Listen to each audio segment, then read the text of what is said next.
Section 2 is political models of trade policy. In this session, explain how the trade policy is determined in real world. Okay? Models of government maximizing political success rather than national welfare. So governments, until now we studied consumers maximize their welfare and utility, and producers maximize their profit like this. Then what is the objective function of government or politics? Just political success or vote simply. Okay? So important thing is this one is more important than national welfare in politics, simply talking. Right? There are three things we studied. Number one, median voter theory. Median voter theory. Right? I already explained that. So now there are students. 3 students test score is 10, 70, and 80, for example. Then what is the average score of 3 students? Then what happens? 160 divided by 3. So about 53.3. That is average. Then what is median? What is median? What is median? That is average, right? Then what is median? Median is just 70. The scores in the middle. Okay? 70. So average and median is quite different, isn't it? So median voter theory. Right? So I explained the meaning of a median. Right? So now think about. So actually median voter theory is from political science. Right, in bipartisan political system, so Republican Party and Democratic Party. So if some peoples line up in the order of some political ideology, left wing or right wing, then, for example, there are lots of people from right wing to left wing. For example, 100%, right? Then. If these two parties' purpose is become a majority party, then they have to please the voters in the middle. Okay? Voters of the middle, because majority rule, right? Majority rule. So Republican parties, some policy, and Democratic Party's policy become very assimilated, right? That is median voter theory. If this story, right, introduced in the decision of tariff, then what happens, right? All the peoples line up according to their tariff, 0 to, for example, 1,000%. Right? Then what happened? Right? And we know that, think about composition of these peoples. Usually consumers, numbers of consumers prefer, consumers or efficient firm prefer low tariff. Right? But agricultural farmers or inefficient producers prefer higher tariff. Right? But population of consumers should be greater than numbers of inefficient producers, agricultural farmers, right? Then median voter should be consumers actually. Can you understand? So if median voter theory is really correct, consumers, some free trade policy should be adopted because consumers or median, right, prefer low tariff than high tariff. Can you understand? That is economic application of median voter theory. But if we look at the world, this kind of thing doesn't happen. All the countries usually prefer protectionist policy rather than free trade policy. That is explained by collective action. Collective action means action as a group, simply talking, strike. Right? That is collective action. Now think about, after free trade, moving to restrict to trade to free trade, then what happened? National welfare, consumers gain, or consumers' welfare increase greatly. Right? But agricultural farmers' benefit decrease. That is, for example, only portion of increasing national welfare, right? Then, after moving to restricted trade to free trade, national welfare increased by this one. Can you understand? Right? It's a positive. National welfare increase, moving from here to here. Right? But now think about consumers' welfare. There are lots of numbers, lots of consumers. So one consumer's expected gain from restricted to free trade is very small. Right? So each individual consumers have no incentive to do collective action for free trade or collective action against restricted trade. Okay? They have no incentive. They hesitate to spend their valuable money and time for free trade, simply talking. Can you understand? Now think about inefficient producers. Inefficient producers' total loss as a group is this one, right? But there are only 4, for example, agricultural farmers. So one agricultural farmer's loss from this is this one. They lost everything. If liberalized, right? They lost everything, right? So they have incentive to do collective action. They are willing to spend lots of money and time to strike against free trade or to do collective action for protectionist policy. Okay? So that the gap, individual benefit and cost. Because of this, protectionist policy is very popular. Right? If you read news article, for example, the voice of this group is very strong. Right? But individual consumers' voice is very low. You cannot find anything. So protectionist policy adopted. Then what happened?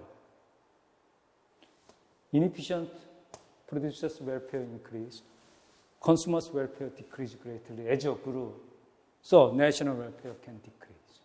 That is what really happened in real world in developing and developed countries. This one is explained by collective action. Okay? So in this example, this group, inefficient farmers have no collective action problem. No collective action problem. They do collective action against free trade or for free protectionist policy.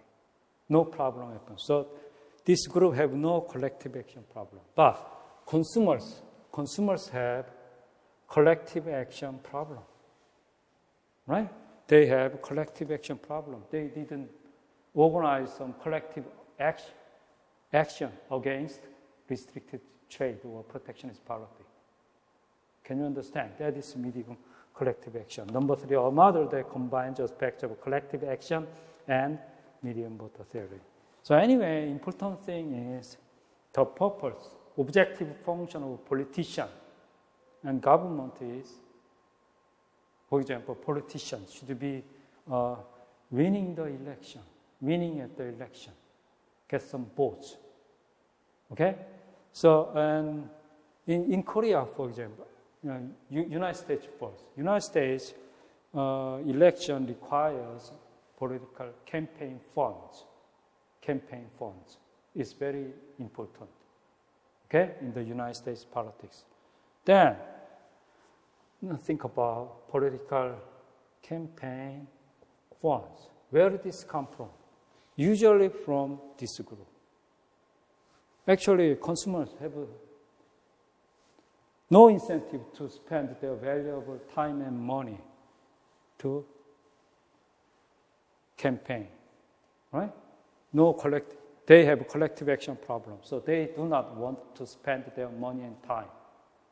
So, no action, no political action. But this group have an incentive to do collective action because their expected loss is too large, right? So they provide campaign funds to politicians. Okay? So most campaign funds comes from the group have no collective action problem. Okay? Then this policy adopted by politicians. Okay? That is a United States case. In Korea, more important than political funds is emotion. In Korea, emotion is more important, and that is really, really important in Korean politics. Okay? So anyway, we know that their voice are very loud in newspaper and at the street. Okay? And the politicians quickly answer for this group and resort to electorate people, emotional resort to political people. And this kind of behavior is very efficient in collecting votes. Okay? So protectionist policy adopted. That is story of Korea. Okay? Now we go 25. The median voter theory predicts that democratic political parties pick their policies to, quote, please the voter in the middle of the ideological spectrum. I already explained. Suppose the level of tariff rate is policy issue. Line up all the voters according to the orders of preferred tariff rate, starting with those who favor the lowest rate, right? Assumption of the model. There are two competition political parties. The objective of each party is to get elected by majority vote. What policies will the parties promise to follow? Both parties, Republican or Democratic, will offer the same tariff policy to quote the medium voter. The voter in the middle of the spectrum, in order to capture the most voters, become majority party. Right? The graphical illustration is figure 10.4 in slide number 27. Voters are lined up in order of the tariff rate they prefer.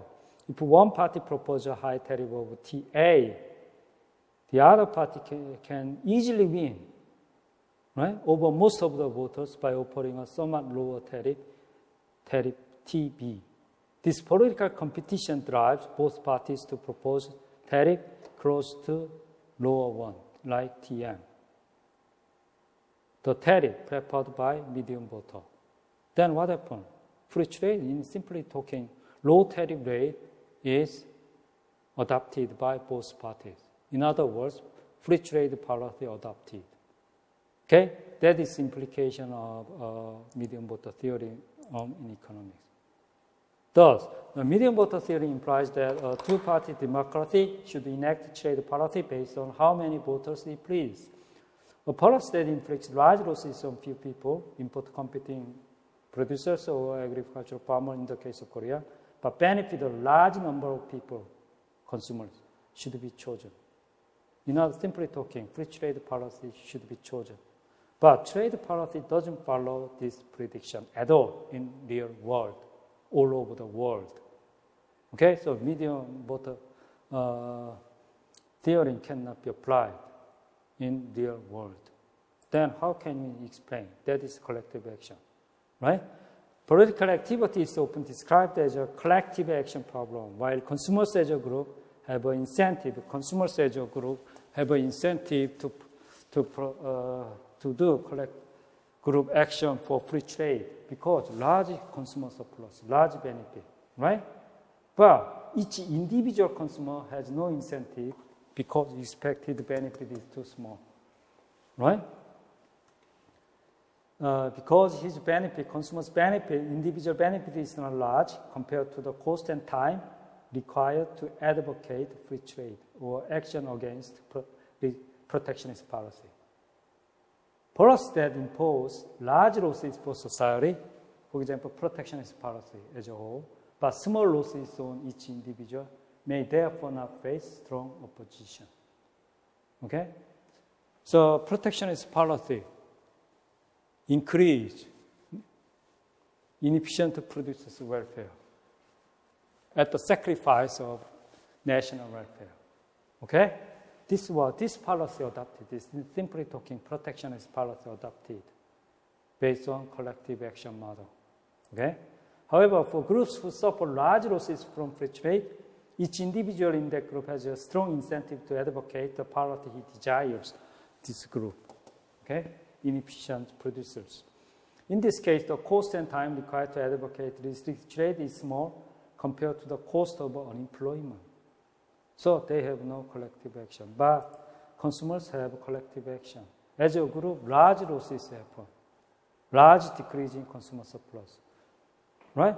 But small loss when protectionist policy adopted from the perspective of consumers. So they have collective action problem. Okay? While politicians may win elections partly because, now number 3, a model of trade policy. While politicians may win elections partly because they advocate popular policies as implied by the medium voter theory, they also require funds to run campaigns. So politicians' objective function is maximizing campaign funds, political funds. These funds may especially come from groups who do not have a collective action problem, inefficient producers, for example, in this example, and are willing to advocate special interest policy. So inefficient producers produce large of some money, campaign funds. So politicians advocate this kind of special interest policy. Okay, so you know, guns law in the United States is very popular, isn't it? Adopted. Okay, in spite of lots of sacrifice from holding guns privately. So that is case of this one. Usually they provide lots of political funds to politicians. Association of guns, right? Models of trade restrictions try to measure the trade-off between reduction in welfare of constituents as a whole and the increasing campaign contribution from special interests. That is the case of the United States. Okay? Now we go a little different story. Then, which industries are protected usually in the United States? And even in Korea and developing countries. Number one industries protected severely is agriculture, right? Agricultural industry is severely protected based on this kind of some decision mechanism, right? So because of this kind of mechanism, high tariff, lots of subsidy to agricultural farmers like this. In the US, Europe, and Japan, same to Korea, farmers make up small fraction of electorate, but receive generous subsidies and trade protection. Okay? The numbers of agricultural farmers are very small, but they receive generous subsidies and trade protection. Right? So same happened in Korea. For example, European Union's common agricultural policy. We already studied European common agricultural policy, or CAP, when I'm explaining import quota, right? Japan's 1,000% tariff. Korea followed Japan. So in 1995, Korea's tariff on rice is also 1,000%. Okay? America's sugar quota. We also studied this. So agriculture is severely protected and receive lots of lump sum money, right? Agriculture subsidy. Korea and EU also support agricultural farmers, right? And second industry is clothing industry, right? Clothing industry, especially in developed countries. Usually, clothing industry is labor intensive rather than technology or capital intensive, isn't it? So, developed countries has comparative disadvantage in this sector, whereas lots of developing countries has comparative advantage in clothing sector, textile and apparel, right?